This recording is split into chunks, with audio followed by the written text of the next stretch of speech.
stop. Ah. Okay, if you know how to get pen off of a headboard, can you let me know? Thanks. I love my children. I really do. But man, are they brutal sometimes.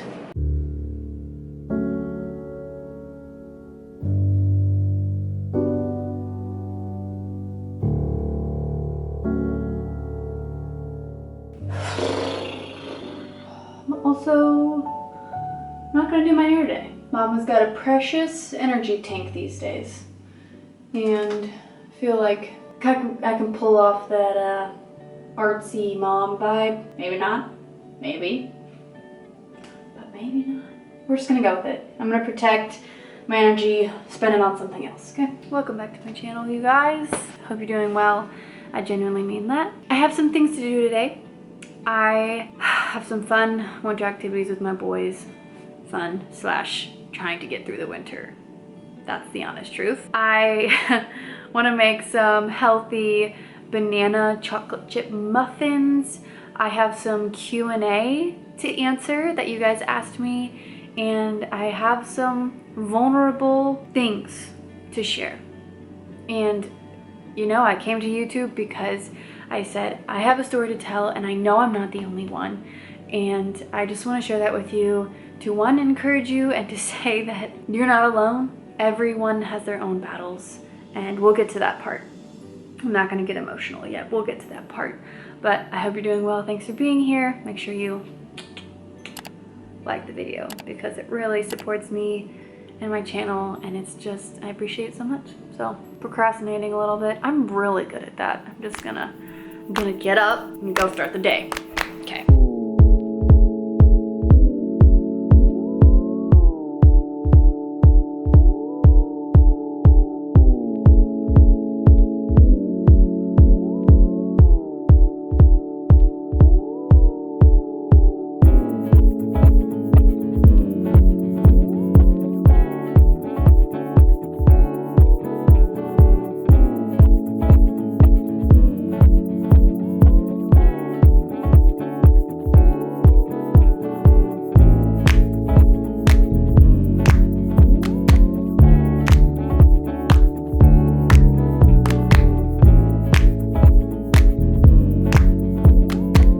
This is by far my favorite thing to do with my kids because I'm teaching them lifelong lessons, and we're making things that you can eat because they are hungry children. Is anyone else's little boys? Mine are 3 and 5, and they are just ravenous.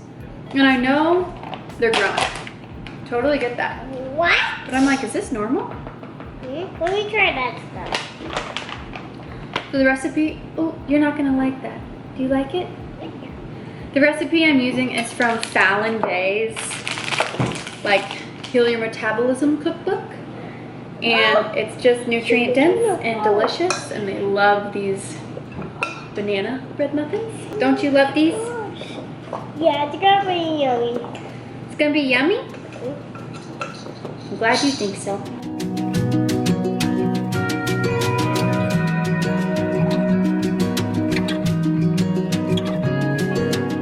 This is one of my best tricks, mom hacks, whatever you call it. But I put collagen in literally everything that we bake. You can't taste it. They're getting some added protein in there. And it just makes me feel better when they're eating something with sugar, that it's a little bit balanced. And yep, best mom hack. I love the Perfect supplements, you guys know that. They're the cleanest brand and the most potent brand that I've yet to find.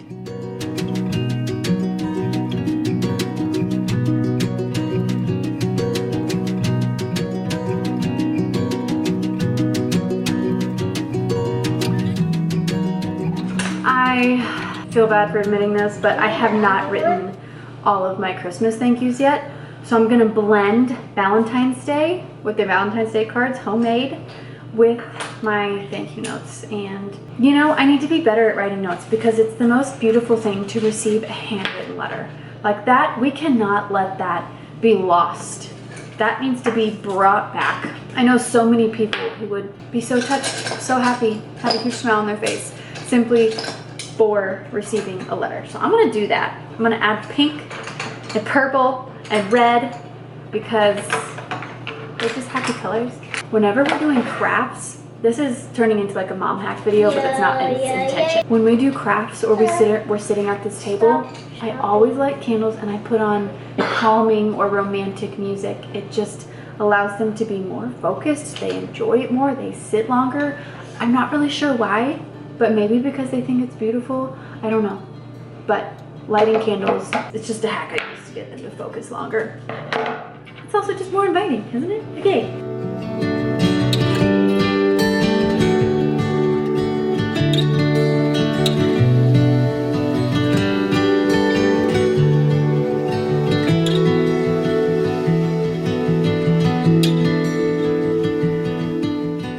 Okay, they smell incredible. I've never turned these into like a chocolate chip muffin before, but they smell amazing. I also stirred in, it was your idea. I also stirred in some baking powder in each one, so they rose a little bit more than I was expecting, so that's great. Cannot wait to eat these. I made this and I made one thing that looks like it goes onto a card, and I just figured out it looked like a jar when I put on the hearts. It's beautiful, honey.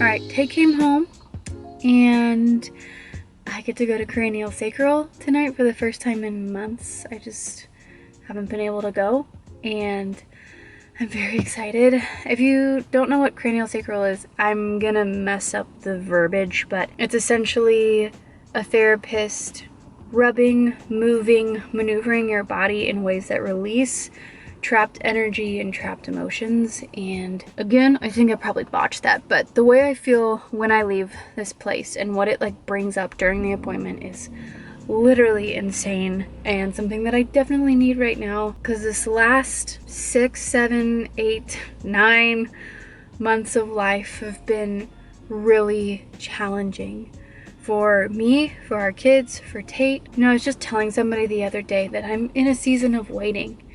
And of course, God reveals himself quickly to me after I shared that with somebody. And last night I was just in a really low mood, and I did one of those things where you just open your Bible and you're like, okay, Lord, you know, what do you want to tell me now? Poof. And honestly, it's embarrassing how much I do that, but last night was the first time ever that I felt like he was directly communicating to me, because he allowed me to open to Psalm 40, and in my Bible, I had a journal entry from 2019, and guess what it was titled? I'm in a season of waiting. And it really struck me because I was like, how many years later is it? 4? 4.5? And what I ended up writing, I reread Psalm 40. What I ended up writing was that I feel like I'm still in a season of waiting, but I think it's my fault. I think it's my fault because I'm choosing to long to be in a different place, in a different season of life, instead of being present. And it made me really emotional because of how much I talk about that on my channel. Just like being content, having gratitude for where you are, living in the present. And it just struck me that there was like this deep hidden longing to not be where I am. And it was confronting, but also so comforting that the Lord would communicate so clearly to me in a gentle way and explain that, like, it's you. It's you who is choosing this and choosing this narrative to repeat in your head. And honestly, guys, I didn't even know that it was there because I've been working and I'm so like I'm just drilling into my head, you know, I'm content, I am grateful, I'm okay with living where we are, but obviously it was revealed to me that I wasn't. And so I just wanted to communicate that I say all this stuff and I'm still working really hard on what it looks like to have contentment, deep, satisfying contentment with the Lord's will and where I'm supposed to be. So I'm excited for cranial sacral because I'm sure all this stuff is going to be processed and it's trapped in my body. I know it, I feel it, and oh, come back to you after because I know I'm gonna feel better. So I'll see you guys after. You guys, cranial was so lovely. It really was helpful. I feel very good. I feel very relaxed, so that's nice. Tate's putting the boys to bed. I'm gonna do some Q&A just to finish off this vlog. I asked you guys to ask me anything, like how can I help you? How can I share my story to support you? Or what do you wanna know? And you guys really wanna know about baby number 3, which is hilarious. My thoughts on it, your thoughts on it, I've heard it all. So let's just start. Number 1, does the idea of 3 kids scare you a little bit? I'm open if God gives us a 3rd, but emoji face. Every child that we've had has scared me a little bit because you just don't know what life is gonna be like with another soul in your home, in your arms, in your heart. And all the advice that I've received in my life is have the kid, figure it out later, because children are such a gift. And I would agree with that. We just figured it out. Next one, let's see. Okay, next one. There are disagreements even in a healthy marriage. How do you handle conflict with your husband? Good question. Great question, because Tate and I had a pretty tough week last week. We handled conflict very poorly. But I think just reminding each other all the time that you are on the same team is very helpful. Even in conflict is like, look, I love you and I know you love me. We are on the same team. How can we resolve this? And I recently saw something on Instagram and it was like getting shared everywhere that people were saying when you're in conflict or in an argument, saying, okay, do you want me to listen or do you want a resolution right now? Asking like what the goal is so you both know that you're not just spitballing your opinions. So that really helped me, and we talked about that. And we're just trying to get better at it. I mean, we're not perfect at all. We got married very young. So we had to learn a lot of things the hard way. 3, what do you do if you feel very, very, very angry? Also another good question, and I know the feeling. For me, I just get this burning sensation in my chest, and I feel as if I cannot control my emotions and my anger. What I do is I separate myself and understimulate as much as I can. And then following that, whatever I can do to support myself that day, that hour, that minute, I'll do it. Sometimes it's going on a walk by myself. If Tate's home, a lot of times that's not the case. So I turn on the TV for the boys and I put headphones in and I do some breathing and I do some meditation, or I just clean with headphones in. Headphones are my best friend when I'm not well. It just helps me understimulate and calm down.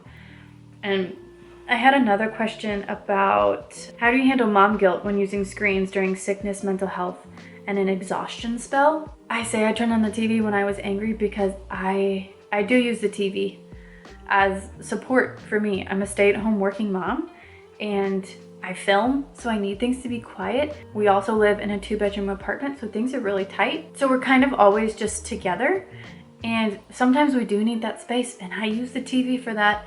And sometimes I feel really yucky and it's excessive, it feels like, but we're in a place where I have to work. We don't have an option and I have to do that. But I guess something that has helped me is finding really good things to watch, like nature. I always stress for nature, Crocodile Hunter, things that are like under the ocean where they're seeing beauty and they're learning rather than just being overstimulated with flashing lights and excessive music that is just awful. So yeah, find good wholesome shows and then you don't feel as bad, and you shouldn't feel bad. That's what I also need to say, is that I wholeheartedly believe that every mom is doing the best she can, and a lot of us are working right now and working from home with our kids. Just feel supported and encouraged that, you know, a lot of other moms are doing the same thing. We're all trying to figure it out. We're doing the best we can. What's your best advice for a young wife in her first year of marriage? First of all, good for you for asking this. I think that's really wise. Keep asking everybody of all ages. I wish I would have done that. That would be my advice. Just keep asking people to say, hey, what can I do my first year to support our marriage? My biggest failure, I'll just throw it out there, my expectations. They were not right, and I didn't know that.